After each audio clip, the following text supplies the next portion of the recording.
New child care grammar স্কুলের বার্ষিক ক্রীড়া প্রতিযোগিতা ও পুরস্কার বিতরণী অনুষ্ঠান অনুষ্ঠিত হয়েছে। মঙ্গলবার সকালে নিউ এ অনুষ্ঠানের আয়োজন করা হয়।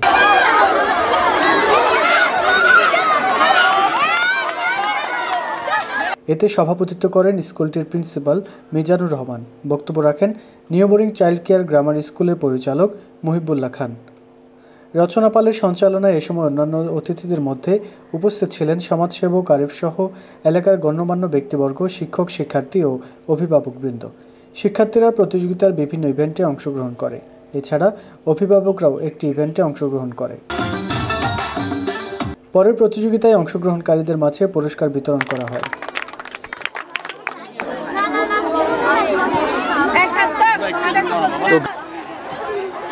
আমাদের পুলিশ শিক্ষার্থীরা আজকে সারাদিন ধরে তারা বিভিন্ন ইভেন্টে অংশগ্রহণ করে আমাদের এই আয়োজনকে অনেক বেশি বর্ণিল করেছেন।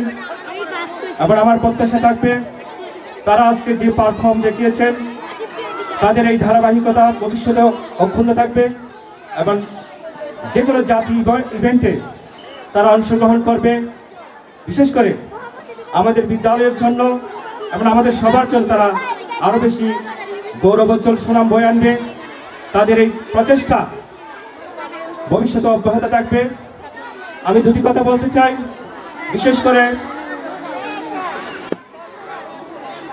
বন্দরনগরী চট্টগ্রামের একেবারে প্রাণকেন্দ্রে অবস্থিত আমাদের এই বিদ্যালয় প্রতিষ্ঠা লগ্ন থেকে আমরা লেখাপড়ার পাশাপাশি ক্রীড়া, সাহিত্য, সাংস্কৃতিক এবং সে সাথে জাতীয় প্রোগ্রামগুলোর প্রতি আমাদের বিশেষ গুরুত্ব রয়েছে। সেটা আমরা প্রতি বছরই অত্যন্ত জাঁকজমকভাবে পালন করে থাকি। এর মূল উদ্দেশ্য হচ্ছে লেখাপড়ার পাশাপাশি আমাদের সন্তানরা যেন আমাদের যে কৃষ্টি কালচার রয়েছে, আমাদের যে ইতিহাস ঐতিহ্য রয়েছে, তারা সেগুলো জানবে। তারা ভবিষ্যতে সত্যিকার অর্থে একজন সুনাগরিক হয়ে যেন তারা গড়ে উঠতে পারে। সেজন্য আমরা লেখাপড়ার পাশাপাশি অন্যান্য সহ পাঠ্য শিক্ষা কার্যক্রমগুলো আমরা নিরন্তরভাবে চালিয়ে যাচ্ছি এবং আমরা আমাদের এই প্রজন্মকে ভবিষ্যতে লেখাপড়ার পাশাপাশি যে কোনো চ্যালেঞ্জিং প্রতিযোগিতায় তারা যারা অংশগ্রহণ করতে পারে, টিকে থাকতে পারে, আমরা আমাদের পক্ষ থেকে সর্বাত্মক প্রচেষ্টা সর্বদা আমরা চালিয়ে যাচ্ছি।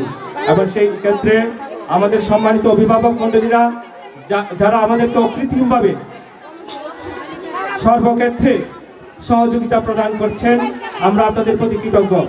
আজকে যারা বিজয়ী হয়েছে আমরা তাদেরকে অভিনন্দন জানাই এবং যারা আজকে বিভিন্ন ইভেন্টে অংশগ্রহণ করে পুরস্কার পাওনি তাদের মন খারাপের কোনো কারণ নেই। আমরা আশা করব আজকে তারা যে প্রতিযোগিতায় অংশগ্রহণ করেছে এটাই হচ্ছে সবচেয়ে বড় সাফল্য এবং আমার আশা প্রত্যাশা থাকবে ভবিষ্যতেও তারা বিজয়ী হবে, পুরস্কৃত হবে এবং আমাদের প্রত্যাশা থাকবে, দোয়া থাকবে তাদের প্রতি। তারা যেন মনোবল না হারায়, তারা সত্যিকার অর্থে যেন আরো বেশি সফল হতে পারে। তারা সব সময় যে কোনো ইভেন্টে অংশগ্রহণ করে।